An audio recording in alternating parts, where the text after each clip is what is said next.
Yerp, it's Perp, and finally I get around to doing this episode review. Sorry for the long waits, but we're gonna be back on schedule. Just had a lot going on the last couple few days. Got a new job, so I've just been really focused on that. And other videos that I want to do. But without any time wasted, hit that like button.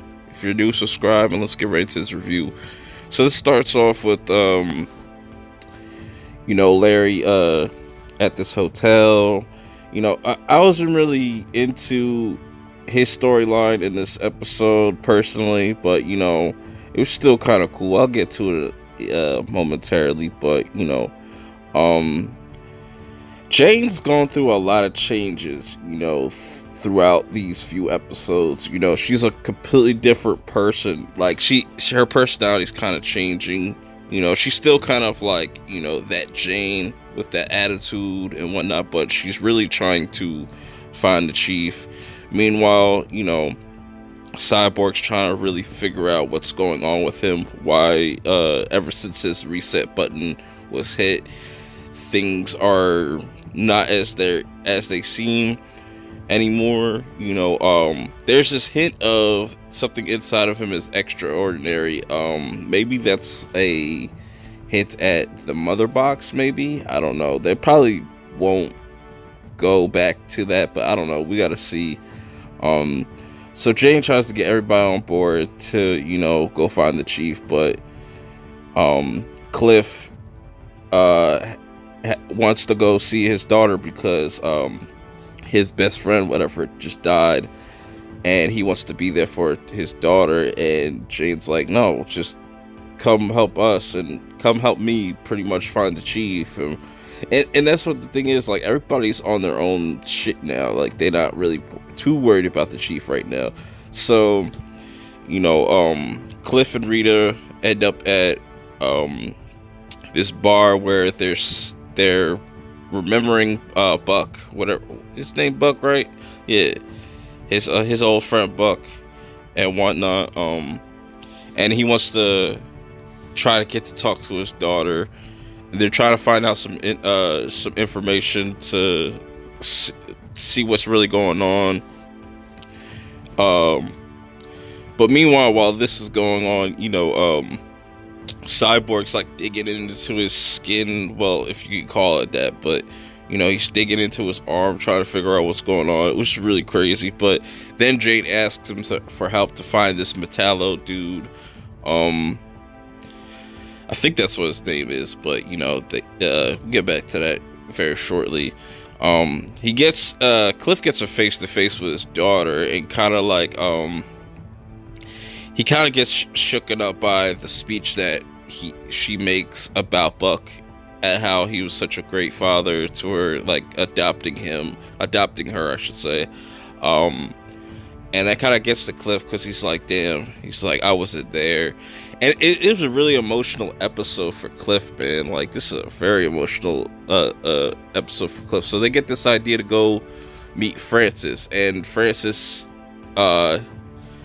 is pretty much a crocodile that ate this watch that's his watch that he gave to her, that he wants to retrieve. So Cliff and Rita go on a little adventure while Cliff goes to meet his old friend, his old boyfriend, or I guess you want to call it that.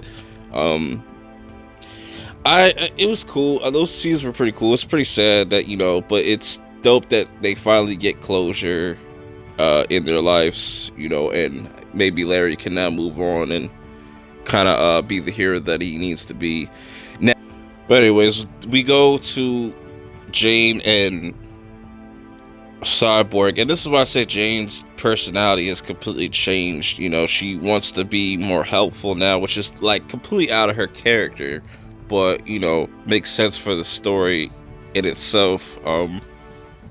Try to talk out each other's problems. Then they get kind of sidetracked and ambushed by these group of people, whatever, with shit on their elbows, which was really weird. And Jane's trying to find out what happened to Cyborg, and Cyborg pretty much gets fucking kidnapped. That was pretty crazy. Then we go back to the swamp, and just it's a really emotional roller coaster for Cliff, because he wants to do this and do right by his daughter and stuff by just retrieving this watch.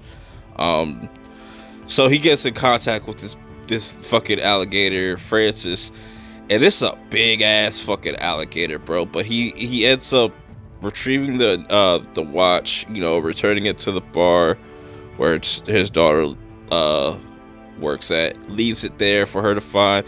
Really, really emotional moment for that, because he knows he has to move on from this, and she's kind of like in shock, doesn't know really what's going on.